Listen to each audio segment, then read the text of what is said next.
warahmatullahi wabarakatuh. Selamat pagi anak-anak. Bagaimana kabar kalian hari ini? Ibu harap kalian selalu baik-baik saja ya.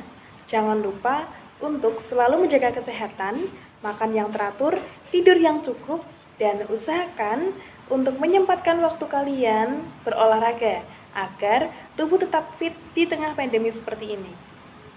Jika kalian harus keluar rumah, jangan lupa untuk selalu menerapkan protokol kesehatan seperti mengenakan masker, mencuci tangan dengan air dan juga sabun, dan selalu gunakan hand sanitizer ketika kalian berpergian.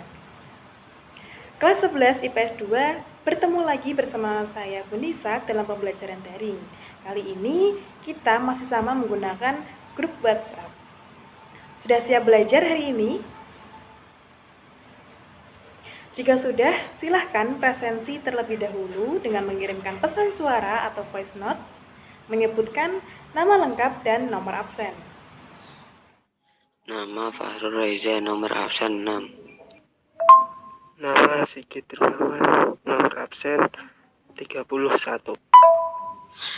Assalamualaikum warahmatullahi wabarakatuh. Nama Firja Aulia Ramawati, nomor absen 9. Nama Arya Santoso, absen 24. Nama Muhammad Fajar Syedul Mustafa, nomor absen 17. Nama Salsa Umatul Nabila, nomor absen 20. Nama Setiono, nomor absen 30. Minggu kemarin, kelas ini lumayan banyak yang tidak mengikuti pembelajaran secara daring. Ibu harap jangan diulangi lagi, karena dengan adanya pandemi seperti ini, tentunya kita tidak boleh terhambat yang namanya pembelajaran. Nah, walau pembelajaran secara daring, kalian harus tetap semangat ya, dan semoga bumi kita segera pulih agar aktivitas dan kalian tentu bisa bersekolah lagi seperti biasa. Amin. Baiklah, sembari menunggu teman yang lain presensi, pembelajaran hari ini alangkah lebih baiknya kita awali dengan bacaan basmalah bersama-sama. Bismillahirrohmanirrohim.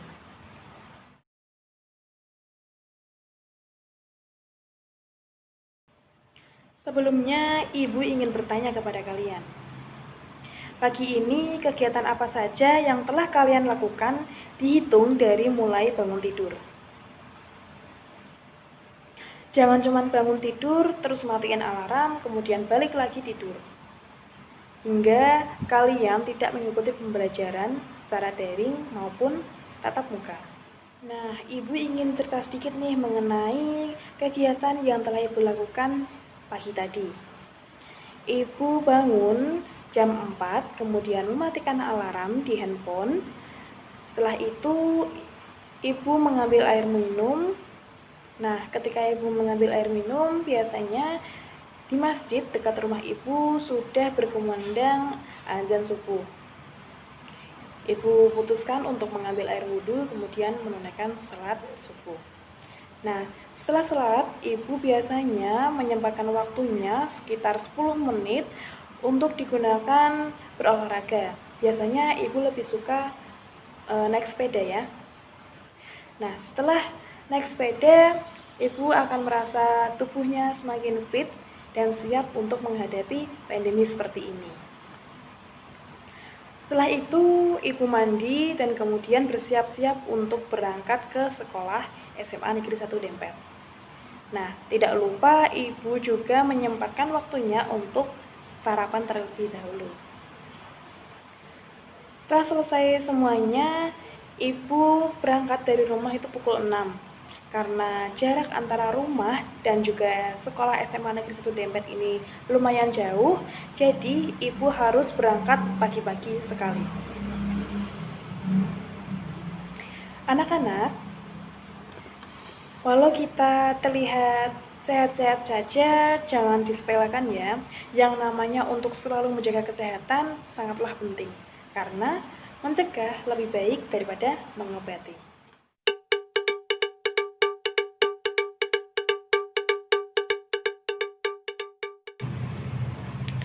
Pada pertemuan sebelumnya, kita sudah membahas mengenai Mengidentifikasi nilai-nilai kehidupan yang terkandung dalam kumpulan cerpen yang dibaca. Ada yang masih ingat nilai-nilai apa saja yang terkandung di dalam cerpen?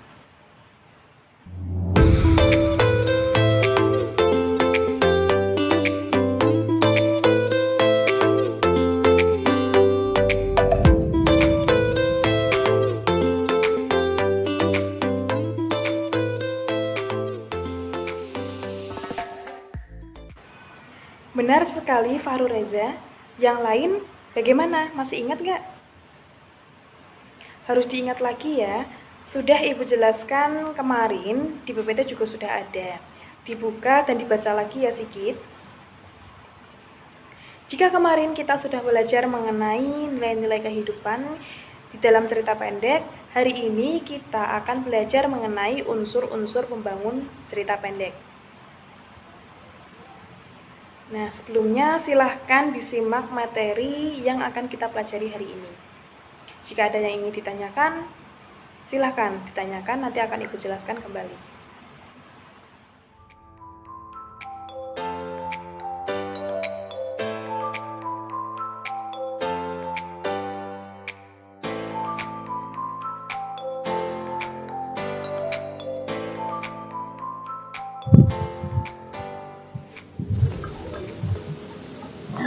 Assalamualaikum warahmatullahi wabarakatuh. Bertemu lagi bersama saya Hoirun Nisa. Kelas 11. Pada kesempatan kali ini kita akan belajar tentang menganalisis unsur-unsur pembangun cerpen.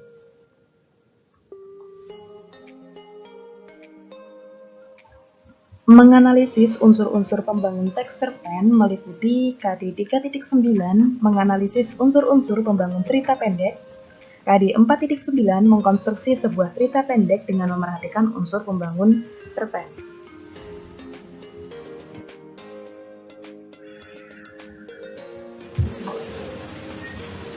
Tujuan pembelajaran. Setelah mempelajari materi ini, peserta didik diharapkan mampu menganalisis unsur-unsur pembangun cerita pendek, menentukan unsur-unsur pembangun cerita pendek, menelaah teks cerita pendek berdasarkan struktur dan kaidah, mengkonstruksi sebuah cerita pendek dengan memerhatikan unsur-unsur pembangun cerpen, menentukan topik tentang kehidupan dalam cerita pendek, serta menulis cerita pendek dengan memerhatikan unsur-unsur pembangun.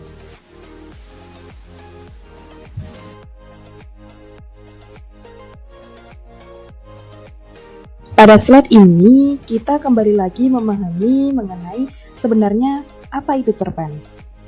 Pada pertemuan sebelumnya sudah dijelaskan mengenai apa itu cerpen.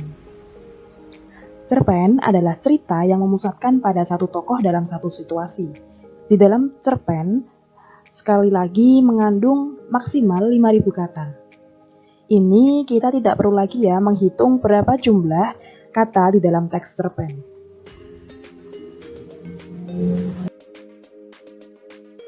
Di dalam teks cerpen mengandung unsur pembangun cerpen. Berbicara tentang unsur pembangun cerpen, sejak kita SMP sudah membahas mengenai unsur pembangun cerpen. Ada dua unsur. Yang pertama ada unsur intrinsik, yang merupakan unsur yang berada langsung di dalam cerita.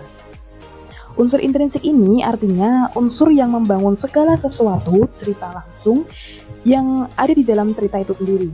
Sedangkan yang kedua ada unsur ekstrinsik yang merupakan unsur yang berada di luar cerita, biasanya berkaitan dengan latar belakang pengarang cerita. Unsur intrinsik, apa saja klasifikasinya? Unsur intrinsik memiliki klasifikasi atau jenis-jenis yang perlu kita kenal, yaitu ada 7. Yang pertama, ada tema. Kedua, ada tokoh atau penokohan. Ketiga, alur. 4, latar atau setting.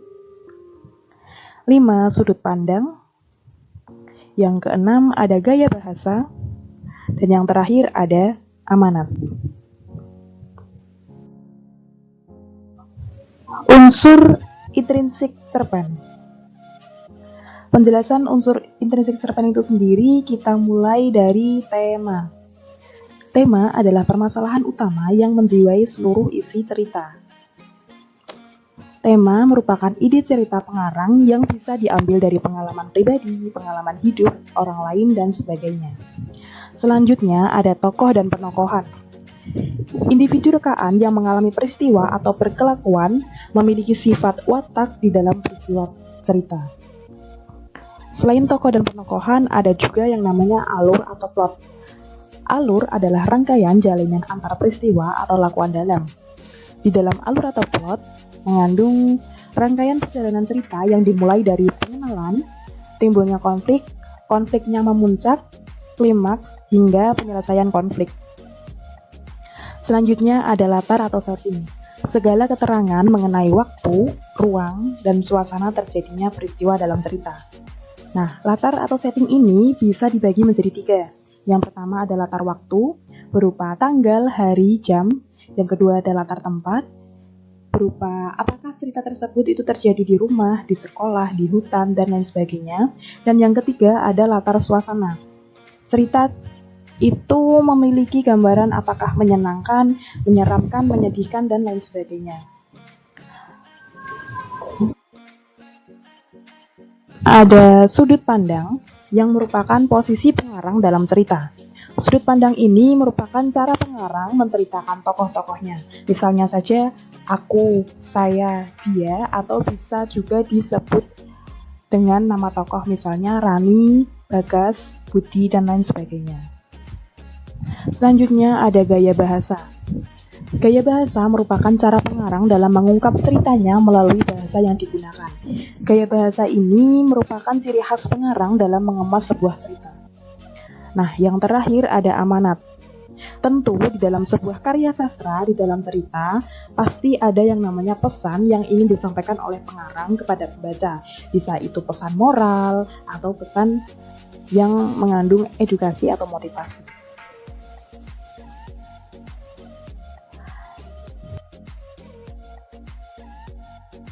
Ada unsur intrinsik, maka di dalam cerpen juga terdapat yang namanya unsur ekstrinsik. Yang pertama, latar belakang kehidupan pengarang. Yang kedua, ada situasi sosial saat cerita tersebut diciptakan. Nah, dua hal ini berkaitan langsung dengan si pengarang.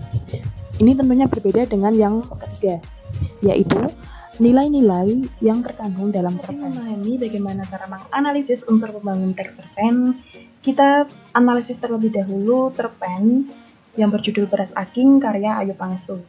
Kita baca bersama ya. Ini pilihanku. Aku harus menjalankan usaha beras aking ini. Tekadku tegas dalam hati. Ya, aku tak mungkin menutup usahaku ini, yang sudah berjalan hampir 1 tahun. Usaha yang tidak membawa keuntungan banyak, tapi ada kebanggaan di hati. Itu karena pengkonsumsi beras akingku adalah masyarakat miskin yang tidak mampu lagi membeli beras yang harganya sudah menggila. Sementara, cacing di perut terus menuntut atas kelaparannya. Dan usahaku ini adalah solusi untuk mereka dan cacing itu. Ya, makan nasi aking adalah sebuah pilihan rakyat miskin untuk tetap hidup. Aku tahu Abah tidak suka dengan usahaku ini. Permasalahannya karena keuntungan yang aku peroleh kurang dari cukup. Untuk bisa membahagiakan bapak dan ibu saja tidak bisa. Padahal mereka ingin kalau aku kelak nanti bisa membiayai mereka pergi haji. Bapak menyekolahkan kamu jauh-jauh, mahal dengan usaha mati-matian sampai ngutang. Supaya apa? Supaya kamu bisa dapat kerja yang mapan. Ujar bapak saat aku baru saja lulus dan baru 1 bulan menjalankan usahaku. Aku diam saat itu.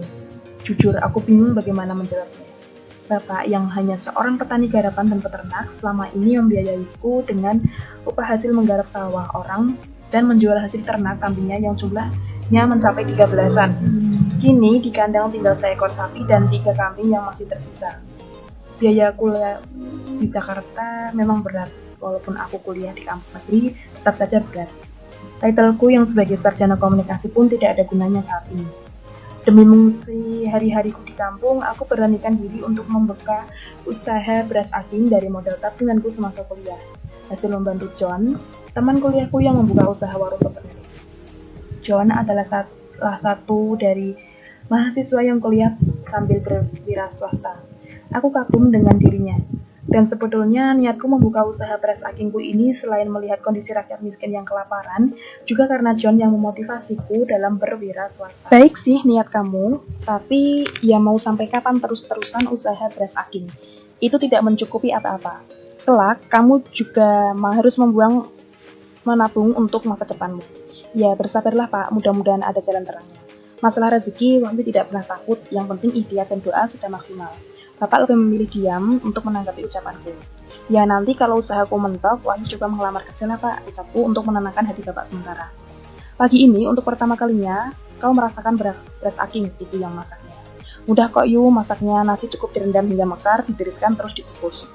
Ya memang mudah, nasi itu enak dimakan saat masih hangat ditambah lagi dengan sambal dan ikan asin layur. Setelah makan, aku pamit kepada ayah dan emak untuk ke Jakarta. Hari ini aku mau melakukan penagihan utangku kepada Engko Chan yang selama ini menjual beras akingku di toko sembakonya. Engko Chan adalah salah satu agen yang paling sering berhutang. Sementara kalau yang lain biasanya pembayaran langsung dilakukan di muka ketika beras-beras akingku diantar. Hari ini aku perintahkan Kirun untuk memburu nasi aking. Tapi sesuatu terjadi di luar dugaanku. Belum sempat aku sampai ke toko Engko Chan, musibah menimpaku. Mobil butut tua milik Abah raib ketika hampir sebentar aku ke toilet umum di sebuah pasar. Saat itu mobil parkir, mungkin karena ramainya pasar dan orang tidak ada yang ngeh, jadi mobil itu hilang dengan mudahnya. Bingung menyergap, entahlah Abah akan senang karena mobil bututnya hilang dan aku mencari tempat kerja di tempat lain, atau Abah marah karena mobilnya hilang. Tapi kalau bukan aku, bagaimana nasib orang miskin di sana? Siapa yang menjamin mereka besok bisa makan? Kirun dan Soleh. Gumam batinku gundah.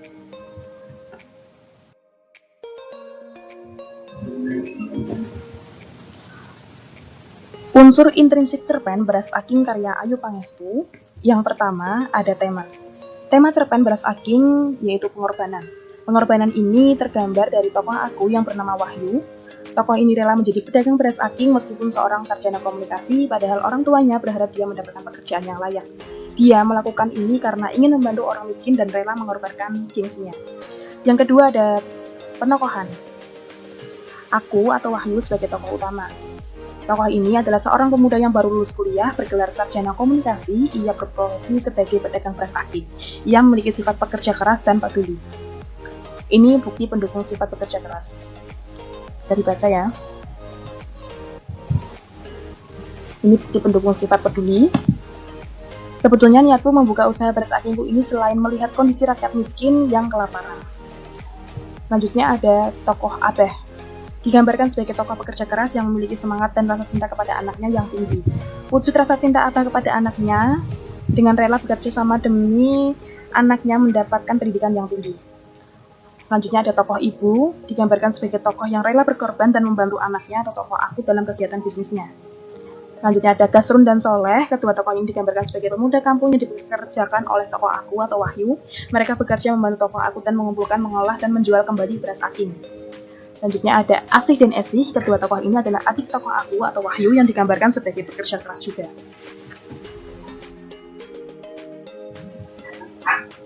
Selanjutnya ada latar atau setting cerpen beras aking. Yang pertama ada latar tempat, yaitu kampung, kota, Serang, rumah. Latar waktu, pagi dan sore hari. Latar suasananya bingung, sedih, dan hening. Yang keempat adalah alur atau plot. Alur cerpen beras aking adalah alur campuran. Adapun tahapan alurnya, yang pertama adalah pengenalan tokoh. Tahap ini pengarang memperkenalkan tokoh aku atau Wahyu, seorang sarjana komunikasi yang berprofesi sebagai pedagang beras aking. Selanjutnya, pemunculan masalah. Tokoh Abah yang tidak menyetujui profesi tokoh aku atau Wahyu. Abah menginginkan anaknya memiliki pekerjaan yang layak karena dia sudah membiayai kuliahnya sampai berhutang. Selanjutnya adalah masalah memuncak. Pada tahap ini diceritakan tokoh Abah yang kembali menanyakan perihal pekerjaan tokoh aku atau Wahyu. Tokoh aku menjelaskan bahwa dia sudah mendapatkan laba tapi sedikit. Abah tidak puas dengan yang dipaparkan anaknya. Abah kembali berharap anaknya mempunyai kehidupan yang lebih baik. Puncak masalahnya ketika mobil butut warisan dari kakek tokoh aku atau Wahyu hilang ketika diparkir dekat pasar dan dia merasa bingung. Hingga penyelesaian masalah atau akhir cerita, yaitu tokoh aku bingung karena keadaan dirinya. Akhir ceritanya menggantung. Selanjutnya ada sudut pandang. Cerpen ini adalah sudut pandang orang pertama pelaku utama, yaitu aku. Yang terakhir ada amanat. Yang pertama, Manusia harus memiliki sifat suka membantu orang lain, kita harus bekerja keras untuk mendapatkan sesuatu, kita harus taat pada perintah orang tua. Berbeda dengan unsur intrinsik, ada unsur ekstrinsik cerpen Beras Aging karya Ayu Pangestu. Yang pertama, kondisi lingkungan sosial yang tergambar dalam cerpen Beras Aging adalah terdapat kesenjangan sosial berupa nasi aging yang dikonsumsi masyarakat miskin dan dibeli dari rumah makan. Selain itu, ada masalah sosial berupa pencurian mobil. Yang kedua adalah kondisi lingkungan pendidikan. Pendidikan Indonesia pada saat itu merupakan sesuatu yang mahal bagi masyarakat miskin. Selain itu, masih harus berhutang untuk menyekolahkan anaknya, dan lulusan pendidikan tinggi juga tidak otomatis mendapatkan pekerjaan yang tinggi pula. Latar belakang pengarang cerpen Beras Aging ditulis pada tahun 2007. Latar belakang penciptaan Beras Aging diciptakan di Indonesia. Beras aging adalah makanan yang dimanfaatkan oleh sebagian masyarakat Indonesia, ada yang dimakan manusia kualitas tinggi dan ada yang dijadikan sebagai makanan ternak. Yang terakhir adalah nilai-nilai yang terkandung dalam cerpen Beras Aging. Yang pertama adalah nilai agama, dan yang kedua adalah nilai sosial.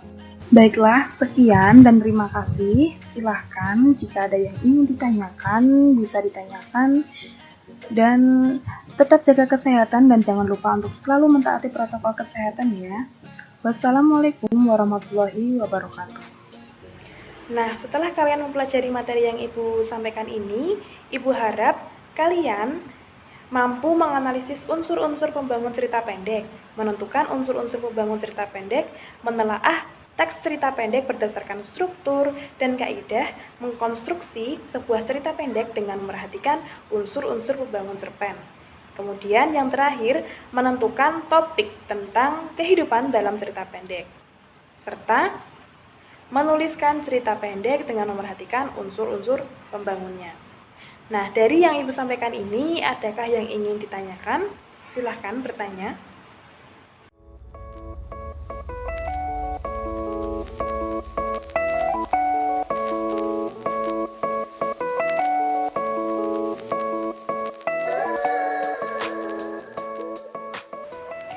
Baiklah, jika tidak ada yang ingin ditanyakan, Ibu saja yang bertanya kepada kalian. Sebenarnya, apa itu cerpen?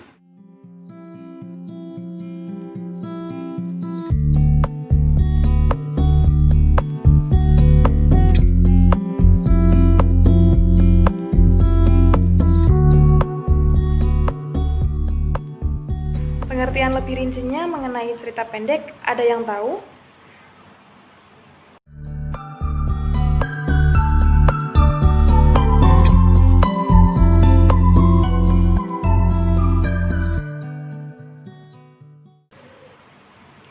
Ya, benar sekali jawaban dari Reza, Puput, Sikit, dan juga Umam.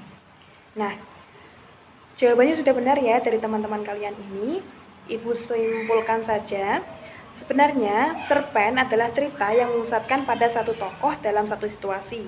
Karena cerpen ini bentuknya lebih sedikit dibandingkan dengan novel, jadi dalam memahami cerita pendek akan lebih mudah ya. Nah, di dalam cerita pendek tentu ada yang namanya unsur-unsur pembangun cerpen. Ada yang tahu apa saja unsur-unsur pembangun cerpen ini?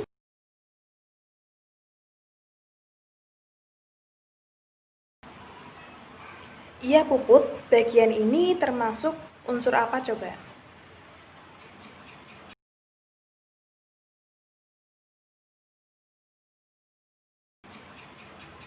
Iya, benar. Unsur pembangun cerpen ada dua.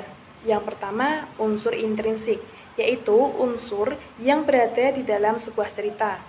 Nah, yang kedua ada unsur ekstrinsik. Nah, unsur ini merupakan unsur yang membangun dari luar cerita. Klasifikasi unsur intrinsik di atas, ada yang tahu definisinya?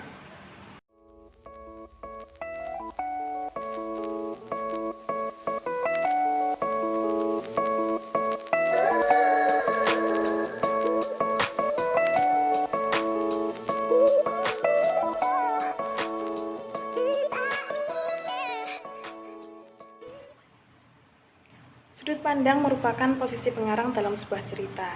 Apakah di dalam sebuah cerita pengarang berlaku sebagai pelaku utama, sebagai tokoh aku, atau pengarang sebagai sudut pandang orang ketiga yang biasanya dituliskan dengan kata mereka dan juga nama tokoh. Begitu ya, Put?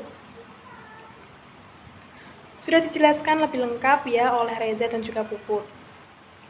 Amanat sudah paham ya Rama Surya?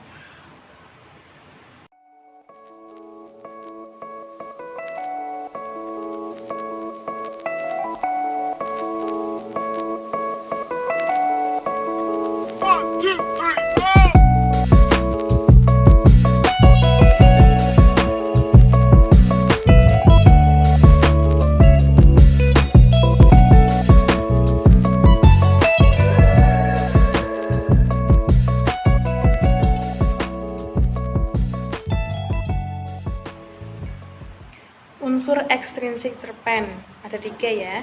Yang pertama ini adalah latar belakang kehidupan pengarang. Nah, yang kedua ada situasi sosial. Nah, dari latar belakang dan juga situasi sosial ini menggambarkan situasi yang digambarkan oleh pengarangnya. Nah, misalnya hal-hal yang sangat melekat dalam kehidupan si pengarang yang kemudian dituliskan ke dalam sebuah cerita. Nah, yang terakhir ada nilai-nilai yang terkandung di dalam cerpen. Biasanya diambil dari isi cerita pendek tersebut. Bisa dibintangi ya, atau silahkan bisa ditulis di buku catatan kalian.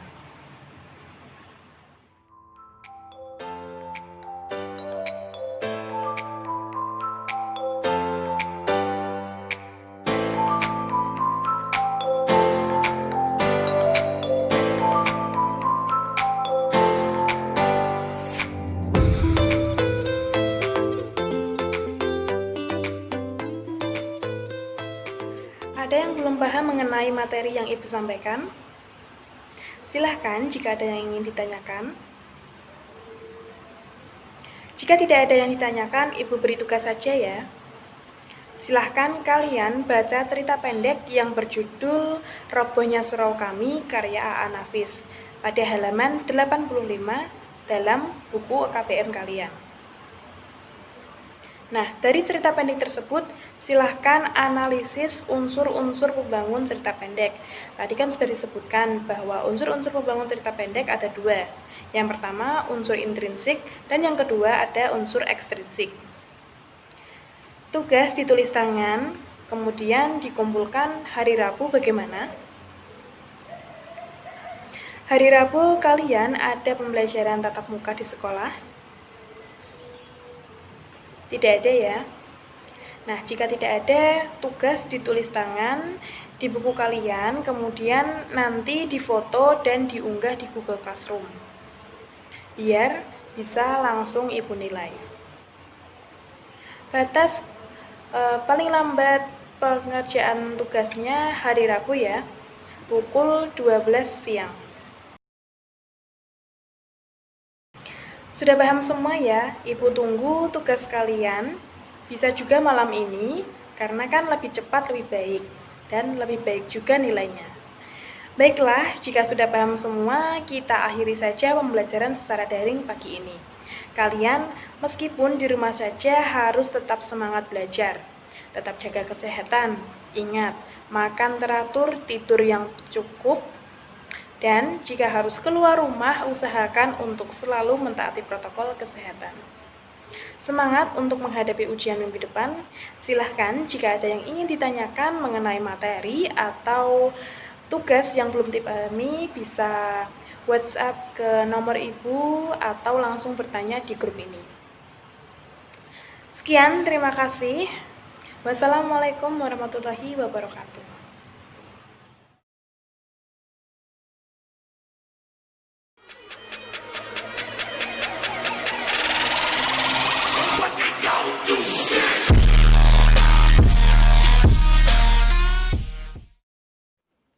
Hasil penugasan dari peserta didik melalui aplikasi Google Classroom. Tugas menganalisis unsur-unsur pembangun teks cerpen. Nah, ini yang sudah dinilai. Proses penilaian dapat dilihat dari segi ketepatan, kecepatan, dan juga kerapian. Seperti ini tulisannya rapi dan mudah untuk dibaca. Hal-hal semacam ini dapat menambah nilai dari pengerjaan peserta didik. seperti ini. Selanjutnya diberi sedikit komentar, baik berupa kritikan atau motivasi. Setelah itu, dikembalikan ke peserta didik, sehingga peserta didik sudah dapat melihat nilai dari hasil pekerjaannya. Seperti ini. Nah, inilah video pembelajaran secara daring di SMA Negeri 1 Dempet. Sekian, terima kasih. Wassalamualaikum warahmatullahi wabarakatuh.